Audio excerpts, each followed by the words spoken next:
گواہ ہوتے ہیں وہ قرآن و حدیث ہوتے ہیں۔ اگر قرآن اور حدیث کی ایویڈنس اور گواہی پیش کر دی جائے تو کوئی وکیل اس کو رد نہیں کر سکتا، مگر کیا ہوتا ہے جو ناقابل تردید گواہی تھی وہ پیش نہیں کرتے اور کتابوں کے حوالے پیش کرتے۔ میاں محمد کا کلام پیش کر دیا رحمۃ اللہ تعالی علیہ، میں خود ذوق سے سنتا ہوں، میں نکتہ سمجھا رہا ہوں۔ اب میاں محمد کا کلام سننے سے ذوق تو پیدا ہوتا ہے مگر شرعی مسئلہ ثابت تو نہیں ہوتا۔ ہم لوگوں نے قرآن اور حدیث سے استشہاد، قرآن اور حدیث کو وٹنس پیش کرنا، قرآن اور حدیث کو گواہ اور ایویڈنس کے طور پہ پیش کرنا چھوڑ دیا ہے۔ ہم نیچے جو کمزور دلائل ہیں نا، کمزور شہادتیں، ان پر اتر آئے ہیں۔ دوسرے طبقات نے موقف اور دعویٰ غلط ہونے کے باوجود گواہ مضبوط پکڑ لیے ہیں، خواہ گواہی اس کی مطابقت رکھے یا نہ رکھے، وہ مقدمہ جیتتے، اور ہم نے اپنا کتاب و سنت کے درنت کی گواہی سے کمزور کر دیا۔ یہ وجہ ہے کہ پچھلے 8-10 سال سے جو میں نے 10-12 سال 15 سال سے ایفرٹ کر رہا ہوں، اور پچھلے چند سالوں سے تو بہت زیادہ، کہ میں یہ کہا کرتا ہوں کہ میں نے ایک کلچر میں، علمی کلچر میں تبدیلی کی کوشش کی ہے، ایک عاجزانہ کوشش کی ہے۔ وہ یہ کہ تقریر، تدریس اور تحقیق، تین چیزوں کو اکٹھا کر دیا کہ تقریر خالی نہ رہے۔ خالی تقریر ہے تو اس کا کوئی فائدہ نہیں۔ جیسے آپ نے تلاوت سنی اور ہنس لیا چلے گئے، نعت پاک سنی ہنس لیا چلے گئے، شاندار تقریر سنی واہ واہ کیا ہنس لیا چلے گئے، راستے میں جاتے ہوئے کہتے گئے بھی کیا کمال کر دیا، واہ واہ واہ، ایسا آج تک سنا ہی نہیں ہے۔ گھر تک چلے گئے، اس کے بعد چھٹی، کل دکان کھول لی جا کر اور اپنے کام میں لگے اور کچھ یاد بھی نہیں رہ چکے، کچھ تھا نہیں۔ تو تقریر سے عقیدے کی حفاظت نہیں ہوتی۔ خالی تقریر سے آنے والے جو چیلنج ہیں صحیح عقیدے کے، ان کا مقابلہ نہیں ہوتا۔ تقریر میں نے اس کلچر کو چینج کر کے آپ کو تکلیف دی، تو تین چیزیں یکجا کی ہیں، تقریر، تدریس اور تحقیق، تاکہ جو بات کمیونیکیٹ ہو وہ فار ایور اس کی زندگی کے لیے اس سبجیکٹ پر کافی اور وافی رہے۔ کل آیات کریمہ جن میں یہ تین لفظ آئے ہیں میں نے جمع کیا، تینوں قسموں کی آیات کا مجموعہ 90 بنا۔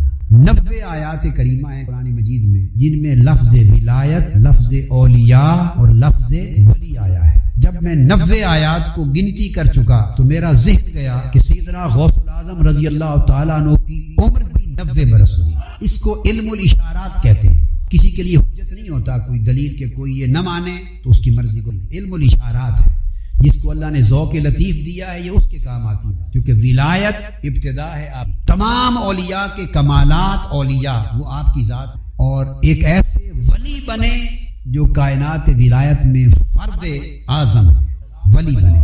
تین مدارج ہیں، تو 90 کل آیات ہیں قرآن مجید کی ولایت پر، اولیاء پر، ولی پر، اور 90 سال آپ نے عمر مبارک پائی۔ 471 ہجری میں آپ کی ولادت ہوئی، صحیح اصح قول کے مطابق۔ اس کو امام ذہبی سمیت ائمہ محدثین نے 471 ہجری میں آپ کی ولادت ہوئی اور 561 ہجری میں آپ کا وصال ہوا، 90 برسوں میں، اور 90 آیتوں میں اللہ نے مضمون ولایت کو بیان کیا۔ گویا اللہ رب العزت نے کہا کہ ولایت میں فرد تام شیخ عبد القادر جیلانی، فرمایا کہ اے میرے حبیب مکرم، آپ دیکھیں گے اور آپ دیکھتے ہیں کہ جب سورج طلوع ہوتا تھا تو 309 سال تک وہ لیٹے رہے غار کے اندر کھلے میدان میں، تو تزاور عن کہفہم ذات الیمین، تو اپنی اصل راہ پر چلنے کی بجائے سورج دائیں جانب جھک جاتا، راستے سے ہٹ جاتا تھا، اپنا راستہ چھوڑ کر دائیں جانب ہو جاتا۔ وَإِذَا غَرَبَتْ تَقْرِضُهُمْ ذَاتَ الشِّمَالِ، اور جب غروب ہوتا تھا تو اس وقت وہ بائیں جانب جھک جاتا تھا اپنا راستہ چھوڑ کر۔ اور آگے قرآن مجید نے جو بات کہی وہ یہ ارشاد فرمایا، وَهُمْ فِي فَجْوَةٍ مِّنْهُ، وہ چونکہ غار کے کھلے دہنے اور کھلے میدان میں پڑے تھے، اس وجہ سے 3 صدیوں تک سورج کو حکم دے دیا گیا کہ تم 3 صدیوں تک تمہارا طلوع و غروب اپنا اصل راستہ چھوڑ کر ہونا چاہیے۔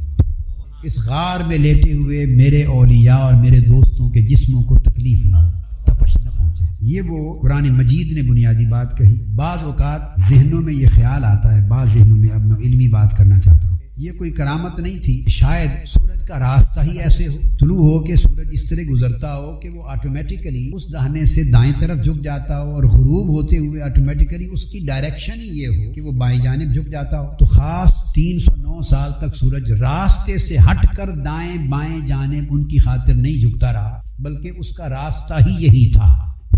یہ خیال آ سکتا ہے کہ قرآن مجید نے تو اتنی بات کی نا کہ آپ دیکھتے ہیں کہ جب سورج طلوع ہوتا تھا 300 سال تک، تو طلوع کے وقت دائیں جانب ہٹ جاتا تھا راستے سے، اور غروب کے وقت بائیں جانب ہٹ، تو ایسا خیال کرنا درست نہیں ہوگا کہ یہ کرامت نہ تھی، بلکہ یہ سورج کا نیچرل راستہ ہی یہ تھا، روٹ ہی یہ تھا. یہ سوچنا غلط ہے. اگر یہ غلط ہوتا تو پہلی بات چونکہ یہ بیان کرامت ہے اس مقام پر، اگر یہ روٹین کی بات ہوتی تو اس کا تذکرہ ہی نہ کیا جاتا. تذکرہ کر کے پھر اللہ رب العزت نے اسی آیت کریمہ میں آگے فرمایا ذالک من آیات اللہ. یہ 309 سال طلوع کے وقت دائیں طرف جھک جانا اور غروب کے وقت بائیں طرف جھک جانا، یہ عمل جو 3 صدیوں تک جاری رہا، یہ اللہ کی نشانیوں میں سے نشان. قرآن مجید نے 2 لفظ استعمال کیے، ولی اور مرشد، اکٹھے یکجا بیان کہ مرشد وہی ہوتا ہے جو ولی ہو، اور ولی ہی مرشد ہو، جو ولی نہیں وہ مرشد نہیں. تو اللہ رب العزت نے فرمایا کیا خوب بات کی، فرمایا جسے اللہ گمراہ کر دے اسے زندگی میں کوئی ولی نہیں مل سکتا، اسے ولی کی پہچان ہی نہیں ہوگی، اس کی ولی تک رسائی نہیں ہوگی، ولی کی معرفت ہی نہیں ہوگی، اسے ولی تک ایکسیس ہی نہیں نصیب ہوگی. اور جب ولی سے اس کی معرفت اور شناسائی نہیں ہوگی تو کوئی ولی اس کا مرشد، راہ راست پر لانے والا، سیدھی راہ دکھانے والا بھی نہیں ہوگا. تو اللہ رب العزت نے ہدایت کے ساتھ 2 لفظ جوڑ دیے، ولی اور مرشد. کہ اس کائنات عرضی پر آقا علیہ السلام کی امت میں اللہ تعالیٰ نے انبیاء علیہ السلام کے بعد اپنی ہدایت فراہم کرنے کے جو راستے رکھے وہ بطریق اولیاء مرشدین.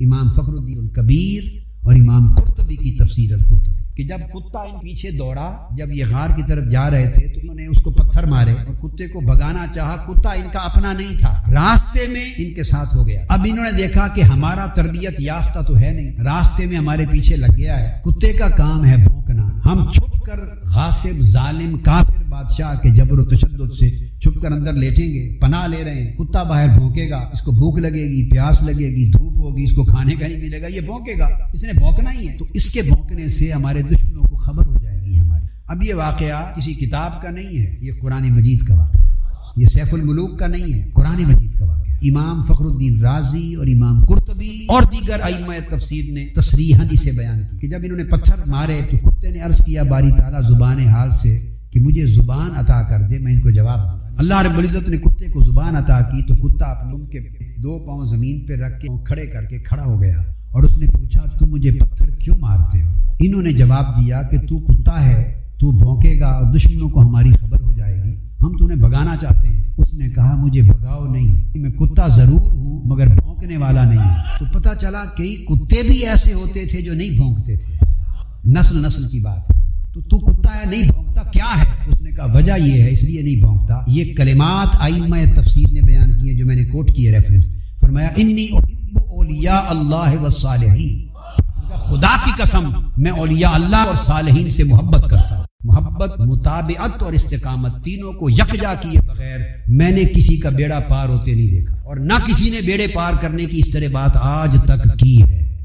جو کرتے ہیں وہ دکانداری کے لیے کرتے ہیں. عقیدے خراب ہونا صرف دوسروں کے گھر میں نہیں تلاش کر، اپنے گھر میں بھی تھوڑی سی ڈنگوری پھیر. عقیدہ صحیح ہو کر بھی اس کے اندر غلطیاں آ جائیں، رات و تفریح. تو یہ جو ہم کہتے ہیں نا کہ بس مرید ہو جا، ہاتھ میں ہاتھ دے دے بیڑے ہی پار ہے، یہ خالی ہاتھ میں ہاتھ دینے سے بیڑا پار تو جنید بغدادی نے بھی نہیں کیا، اویس قرنی نے نہیں کیا، بشر الحافی نے نہیں کیا تھا، سری السقطی نے نہیں کیا تھا، باجزید بستامی نے نہیں کیا تھا، سیدنا غوث الاعظم نے نہیں کیا تھا، شاہ نقشبند نے نہیں کیا، خواجہ اجمیر نے نہیں کیا، شیخ سہروردِ نے نہیں کیا، امام ابو الحسن شاذلی نے نہیں کی. کل اولیاء انہوں نے کبھی یہ تعلیم اس طرح بغیر عمل، بغیر متابعت، بغیر استقامت، بغیر کتاب و سنت کی اتباع، بغیر اللہ کی عبادت، طاعت، مجاہد اور استقامت، ان راہوں میں پڑے بغیر ایسے ہی بیڑے پار کرا دیے. اسلام کے تصوف میں شے کا وجود ہے. جب سے تصوف دکانداری میں بدل گیا ہے، کاروبار بن گیا ہے، تجارت بن گئی ہے، تب سے اس قسم کے من گڑت مفروضے اپنے کاروبار کے لیے ہم لوگوں نے وضع کر. تیسری بڑی اہم بات پر فرمائی کہ جب اٹھے تو قال قائل منهم کم لبثتم، ان میں سے ایک نے آپس میں پوچھا بھئی ہم کتنی دیر ٹھہرے ہیں. ایک سوال ہے، کیوں سوال یہ پوچھنے کی نوبت پیش آئی؟ اس لیے کہ ان کی حالت میں کوئی تغیر ہی نہیں آیا تھا. بھئی اگر وہ کالی داڑیوں کے ساتھ غار میں گئے ہوتے اور اٹھے ہوتے سفید داڑھی کے ساتھ، حالت غیر ہو گئی ہوتی تو بات اور. اب وہ ایک دوسرے کو دیکھ رہے ہیں، 7 آدمی، حالت بدلی بھی نظر. کالی داڑیاں تھی، کسی کے ایک بال سفید نہیں، جسم کے کپڑے تھے اگر دھوبی کے پریس کیے ہوئے تھے تو سلوٹ نہیں، دھلے ہوئے تھے تو میلے نہیں ہوئے. ناخن بڑھ جاتے ہیں ہر ہفتے 10-15 کے بعد، ناخن نہیں بڑھے، کوئی تغیر نہیں ہوا ان کے حال میں. اس وجہ سے تشویش بھی پوچھتے ہیں کہ ہم کتنی دیر ٹھہرے ہیں. قالوا لبثنا یوما او بعد یوم. یہ قرآن ہے، نہ ہیر رانجھا کا قصہ ہے، نہ سیف الملوک ہے، یہ قرآن ہے. قرآن کے حدیث کے گواہ لائیں گے تو مقدمہ جیتیں گے. تو کہا، کہنے والوں نے سب نے، قالو سب نے کہا، میکسیمم ایک دن ٹھہرا یا دن بھی پورا نہیں، چند گھنٹے ٹھہرے، دن کا کچھ. اب یہ کیوں ہوا؟ اس لیے کہ 3 صدیاں بیت گئیں مگر ان کی حالت میں. اگر بنی اسرائیل کے کوئی فرد ولی اللہ کی عبادت میں اعتزال، تنہائی اور خلوت نشین ہو جانے والے، اگر وہ غار کی قبر میں 300 سال لیٹے رہیں تو ان کے جسم سلامت رہیں، تو امت محمدی کے اولیاء اگر قبر میں صدیاں لیٹے ہیں تو وہ کیسے گل سکتے؟ ان کے جسم ان سے بطریق اولا سلامت رہیں گے. مگر کوئی اصحاب کاف بن کے تو دے جو ان کی طرح ہوتے ہیں، ان سے اعلیٰ آقا کی امت کے اولیاء ہے، ان پر بھی اللہ کا وہی فیض ہوتا ہے جو ان کے جسم کو سلامت رکھتا ہے. اس پر اللہ رب العزت نے ان کو جواب دیا، وَلَبِثُوا فِي كَهْفِهِمْ 300 سنین. وہ ایک دن یا چند گھنٹے سمجھ رہے تھے، حالانکہ وہ 300 سال وَازْدَادُوا 9 اور اس کے اوپر 9 سال، 309 سال لیٹے رہے. نہ جسم ان کے خاک نے مٹی نے کھائے، نہ بوسیدہ ہوئے، نہ خاک میں آلودہ ہوئے. تو جسم کی سلامتی بھی اللہ کی طرف سے اپنے ولیوں کو نصیب ہوتی. آپ کو وظائف دے رہا ہوں تاکہ وظائف آپ کے پڑھنے کے لیے جو نئے آئے ہیں وہ بھی اور پرانے بھی. ہر نماز، کسی ایک نماز کے بعد، ہر نماز کے لیے نہیں، کسی ایک نماز کے بعد، فجر کے بعد یا جو بھی، ایک تسبیح لا الہ الا اللہ کی آنکھیں بند کر کے اپنے دلوں کی طرف ایسا تصور کریں. اور جو زیادہ پڑھنا چاہیں 200 مرتبہ پڑھ لیں، جو اور زیادہ پڑھیں 333 مرتبہ پڑھ لیں، یا 111 بار پڑھ لیں. 111 بار ایک تسبیح کر لیں گے نا، اس پر 10 کا اضافہ کر لیں، 111 ہو جائیں گے. یا 313 کر لیں، 333 کر لیں، سب عدد اجازت ہے. آپ لا الہ الا اللہ اول آخر 11 بار درود شریف، یہ کلمہ طیبہ کا.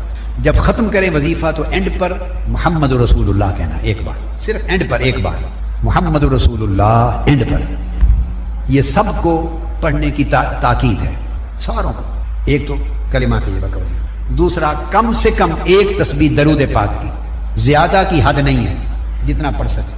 جب لا الہ الا اللہ کی تسبیح کریں اس وقت اپنے دل کی طرف توجہ کریں اور دھیان کریں جیسے اللہ پاک کا نور اتر رہا ہے اس کی سمدیت اور احدیت کی بارگاہ سے، اور نور آپ کے دل پہ اتر رہا ہے بارش کی طرح. دیکھتے رہے نا، بارش رات کو بھی آئی تھی، موسلادھار بارش کی طرح نور، انوار و تجلیات اتر رہے ہیں، نور ہی نور، اور دل اس میں گھرا ہوا ہے. اور رفتہ رفتہ تصور کریں کہ اب وہ نور دل کے اندر بھی جا رہا ہے اور دل اندر سے بھی روشن ہو رہا ہے. یہ اللہ کے ذکر کا نور اتر رہا ہے. آنکھیں بند کر کے اس تصور میں بیٹھ کے ذکر کریں. دوسرا، ایک تسبیح کم سے کم یا زائد جتنا پڑھ سکیں اجازت دیں. اوقات حضور اسلام پہ درود پاک، اللہم صلی علی، پڑھی، سیدنا و مولانا محمد وعلی آلہ وصحبہ وبارک وسلم. یہ درود پاک. اگر کچھ لوگ اس کے علاوہ کوئی اور صیغے سے درود پاک کسی کو یاد ہے پڑھنا چاہیں اس کی بھی اجازت ہے. تو درود پاک کم سے کم ایک تسبیح یا زیادہ جتنا پڑھ سکیں. اس کے بعد جب درود پاک پڑھیں تو تصور کریں آقا علیہ السلام کے گنبد خضرا کا، آنکھوں میں رکھ لیں گنبد خضرا.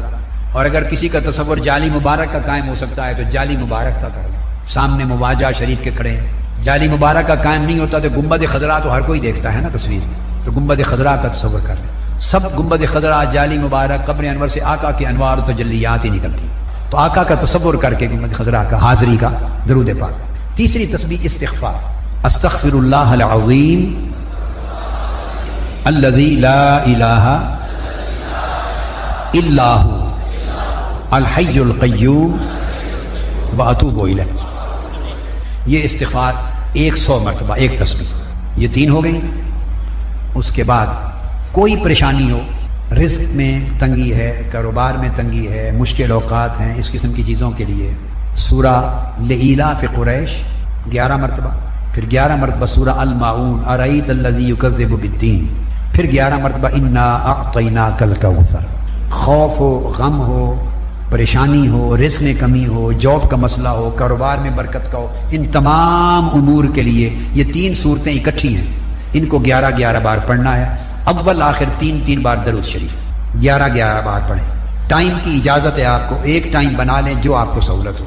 2 نفل مغرب کے بعد پڑھیں، صلاۃ الحاجہ، مغرب کی سنتوں کے بعد ہی بشک یہی نیت کر لیں. پہلی رکعت میں قل یا ایھا الکافرون، دوسری میں قل ھو اللہ احد. یہ پڑھ کے 2 رکعت نفل پڑھ کے تو پھر دعا کر لیں. اور اگر اس ٹائم وقت اجازت دے تو یہ 3 صورتیں جو بتائی ہیں اس کے ساتھ ملا لیں، الکوثر تک، القریش، المعون، الکوثر، یہ روزگار، پریشانیاں وغیرہ معاملات۔ اگر کوئی نہیں، یہ صورتیں 3 دفعہ بھی پڑھ سکتے، مگر 11 بار پڑھیں تو اچھا، 11 بار تینوں صورتیں، درود پاک اول آخر 3 بار۔ اس کے بعد اگر بیماری ہے، آپ کو ہے، گھر میں کسی کو ہے، سب کی، یہ فیوزات محمدیہ لے لیں، فیوزات محمدیہ، اس فیوزات محمدیہ پر صفحہ نمبر 349 پر 300، اور رزق میں جو کچھ رزق میں پریشانی ہے وہ 3 صورتیں بتا دی نا، اس کے ساتھ رزق میں ساتھ یا باسط یا وہاب، کیا؟ یا باسط یا وہاب، پڑھیے، یا باسط یا وہاب، یا باسط یا وہاب، یا باسط یا وہاب، تو یہ بھی پڑھ سکتے ہیں، اور یا باسط یا واسع، واسع وسعت سے 2 اسماء پڑھیں، یا تینوں ملا کے پڑھنا چاہیں، جیسے جیسے یاد رہے، یا باسط یا واسع یا وہاب، پڑھیے، یا باسط بے الف با سین تا، تو یا باسط یا واسع یا وہاب، یا باسط یا واسع یا وہاب، یاد رہ جائے گا۔ تو یہ 3 اسماء حسنہ، اسماء حسنہ، اسماء مبارکہ پڑھ کے اس کی تسبیح کر لیں اکٹھی، یا باسط یا واسع یا وہاب، ایک بار پڑھا نا، پھر دوسرا دانا، پھر تیسرا، اس کی تسبیح کر لیں، تو ایک مرتبہ، صرف ایک مرتبہ اس کی تسبیح کر لیں۔ وہ 3 صورتیں بتا دی، ان کو 11 بار پڑھ لیں، وقت کم ہو 7 بار پڑھ لیں، اگر یہ اجازت ہے دونوں عدد کی بھی۔ تو یہ اللہ پاک کے اسماء مبارکہ میں سے۔ تو میں جو بتا رہا تھا 349، گھر میں بیماری ہو، شفا یابی کے لیے سورہ فاتحہ، اگر بیماری ہو، تنگی ہو، مشکلات ہوں، اور کہتے ہیں آسیب ہے، سایہ ہے، یہ ہے، اوٹ پٹانگ کی چیزیں، بیماری وغیرہ، اس کے لیے سورہ فاتحہ تمام مشکلات کے لیے 11 بار پڑھیں سورہ فاتحہ، اور 11 بار سورہ اخلاص۔ یہ اگر کہہ رہا ہوں بیماری ہو، پریشانی ہو، اس کے لیے 11 بار سورہ فاتحہ۔ یہ بعد میں آپ ریکارڈنگ لے لینا اتنا حصہ، تو اس میں ہر کوئی سن لے گا۔ 11 بار سورہ فاتحہ اور 11 بار قل هو اللہ احد سورہ اخلاص، اول آخر 3 بار، یا 11 بار درود پاک اول آخر، بیماریوں کے لیے، شفا یابی کے لیے۔ اور ایک وظیفہ ہے، یہ میری اسی کتاب فیوزات محمدیہ کے صفحہ 350 پر 350 پر یہ آیت کریمہ ہے سورہ الاسراء کی، سورہ بنی اسرائیل کی آیت نمبر 82، وَنُنَزِّلُ مِنَ الْقُرْآنِ مَا هُوَ شِفَاءٌ وَرَحْمَةٌ لِّلْمُؤْمِنِينَ، یہ ایک آیت ہے، وَنُنَزِّلُ مِنَ الْقُرْآنِ مَا هُوَ شِفَاءٌ وَرَحْمَةٌ لِّلْمُؤْمِنِينَ۔ شروع میں اعوذ باللہ بسم اللہ پڑھ کے، درود پاک 3 بار پڑھ کے، اس آیت کو 11 بار پڑھیں، یا چاہیں 40 بار پڑھ لیں، مریض پہ دم کریں، آپ کو دردیں ہیں، تکلیف ہے، گھر میں کسی کو ہیں، آپ کو اپنے گھر کی حد تک اجازت ہے، اپنی فیملی میں، خود کو، اولاد کو، بچوں کو، میاں بیوی کو۔ وَنُنَزِّلُ مِنَ الْقُرْآنِ مَا هُوَ شِفَاءٌ وَرَحْمَةٌ لِّلْمُؤْمِنِينَ۔ 7 بار بھی پڑھنے کی اجازت ہے، 11 بار بھی پڑھ سکتے ہیں، 21 بار بھی پڑھ سکتے ہیں، اور 40 بار بھی پڑھ سکتے ہیں۔ اگر بخار ہو گھر میں، بہت سخت بخار نہیں اتر رہا، اس کے لیے اسی کتاب کے صفحہ 351 پر، اسی کا اگلا صفحہ، یہ 350 تھا، اب 351، اس کے اوپر وظیفہ ہے سورہ انبیاء آیت نمبر 69، یا نار کونی بردم و سلام علی ابراہیم، یا نار کونی بردم و سلام علی ابراہیم۔ اسی طرح 7 مرتبہ، 11 مرتبہ، یا 21 مرتبہ، یا 40 مرتبہ پڑھ کے پھونک دیں۔ پانی پر بھی پڑھ کے دم کر کے مریض کو خود بھی پئیں، پلا بھی سکتے ہیں، دونوں آیتیں الگ الگ جو مقاصد، عمومی بیماری کے لیے، یہ بخار کے لیے، یا نار کونی، آگ، نمرود کی آگ ٹھنڈی ہو جائے۔ یہ سارے وظائف آپ کو دے دیے، ان کی اجازت دے دی، ان کی اجازت دے دی، اور خطابات کو روزانہ سنیں تاکہ آپ کا تصور قائم ہو، تعلق قائم ہو، توجہ قائم ہو۔ ویڈیو پر، کیسٹس پر، انٹرنیٹ پر خطابات سنیں ہر وقت، اور خواہ تھوڑی دیر مگر خطاب سنے بغیر نہ سوئیں، اولاد کو بھی سنائیں، خود بھی سنا کریں۔ Subscribe now and press the bell icon. Never miss an update. اسی طرح حدیث پاک ہے، اور پہاڑوں کی یعنی جمادات کی بات کر رہا ہوں۔ آقا علیہ الصلوۃ والسلام مکہ معظمہ میں جس گلی میں حضور علیہ الصلوۃ والسلام کا گھر مبارک تھا، اس گلی کے کونے پر، اس گلی کے کونے پر ایک پتھر پڑا رہتا تھا، اس گلی کے کونے پر ایک پتھر رکھا ہوا تھا، اور آقا علیہ الصلوۃ والسلام جب بھی وہاں سے گزرتے تو وہ پتھر حضور علیہ السلام پہ سلام عرض کرتا تھا. اور وہ سلام کب سے کرتا تھا؟ ابھی اعلان نبوت بھی نہیں فرمایا تھا. تو پتھروں کو بھی اعلان نبوت سے بھی پہلے سے معرفت اور پہچان تھی کہ یہ نبی ہے. اگر آقا علیہ الصلوۃ والسلام پیدائشی ولادت کے وقت سے ہی نبی نہ ہوتے تو پتھر کیوں سلام کرتے؟ تو پتھروں کو بھی خبر تھی، پہچان بھی تھی، اور صرف پہچان ہی نہیں محبت تھی، تبھی تو سلام کرتے تھے. تو ترمذی شریف میں یہ حدیث آئی ہے. کیا؟ ترمذی شریف میں حضرت جابر بن سمرہ رضی اللہ تعالیٰ عنہ روایت کرتے ہیں، قال قال رسول اللہ صلی اللہ علیہ وآلہ وسلم، ترمذی شریف کی کتاب المناقب میں، ان بمکہ حجرا کان یسلم علی لیالی بعثت انی لاعرفہ الآن. فرمایا مکہ میں آقا علیہ السلام فرماتے ہیں مکہ میں ایک پتھر ہوا کرتا تھا، ایک پتھر تھا مکہ میں، اور آقا علیہ السلام نے فرمایا کہ جس زمانے میں میری بعثت ہوئی، یعنی جس زمانے میں میں نے اعلان نبوت فرمایا، اس زمانے میں بھی، اس سے قبل بھی، جب کبھی میں وہاں سے گزرتا تو وہ پتھر مجھے سلام کرتا تھا، وہ پتھر مجھے سلام کرتا تھا. اور صرف یہ بات نہیں بلکہ آقا علیہ الصلوۃ والسلام نے یہاں تک فرمایا کہ میں اس پتھر کو آج تک پہچانتا ہوں. انی لاعرفہ الآن، ابھی بھی میں اس پتھر کو پہچانتا ہوں. اس سے ایک بات نص سے ثابت ہوئی کہ جو تسلسل سے ہمیشہ حضور پر درود و سلام بھیجتا رہے، حضور ہمیشہ اس کو پہچان میں رکھتے. آقا علیہ السلام ہمیشہ اسے اپنی پہچان میں رکھتے.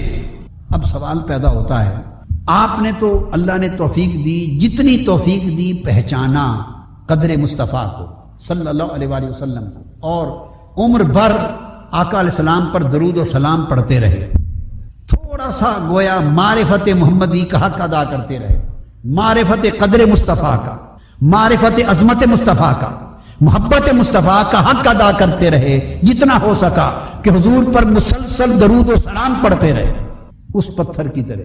اور اس کے صلے میں کئی صلے عطا کیے حضور نے. تو آج جو حدیث ہمارے زیر مطالعہ ہے اور ہمارے درس میں آج کی حدیث، اس میں صلہ کیا دیا؟ وَإِنِّي لَأَعْرِفُهُ الْآن، اس کے مجھ پر مسلسل درود اور سلام بھیجتے رہنے کا صلہ اس کو یہ ملا کہ میں بھی پھر اس کو نہیں بھولا، آج تک پہچانتا ہوں. اب پتھر کو پہچانا تو وہ تو پہچان بتا دی. اب جو آقا کی بارگاہ میں درود و سلام بھیجتے رہتے ہیں اور عمر بھر بھیجتے رہتے ہیں، سوال ہے کہ مصطفیٰ کے انہیں پہچاننے کا وقت کب آئے گا؟ حضور پر درود و سلام بھیجنے والوں اور عمر بھر آقا پہ درود و سلام کا ہدیہ، آقا کی بارگاہ میں ہدیہ پیش کرتے رہنے والوں، اور ہمہ وقت حضور کی بارگاہ میں سلام عزت و تعظیم کرتے رہنے والوں، سوال یہ ہے کہ حضور تمہیں پہچانے اور آقا علیہ السلام ہمیں پہچانے. دیکھیے یہ پہچان تو ہر ایک کی رکھتے ہیں، ہر امتی کی رکھتے ہیں، کل خلائق کی رکھتے ہیں، مگر ایسی پہچان کے زبان سے فرمائیں انی لاعرفہ، ہاں میں اسے پہچانتا ہوں. یہ وقت کوئی ہمارا بھی آئے گا، یہ لمحہ کوئی ہمارے نصیب میں بھی آئے گا کہ ہم کھڑے ہوں اور زبان مصطفیٰ ہلے اور اپنی زبان سے کہیں کہ ہاں میں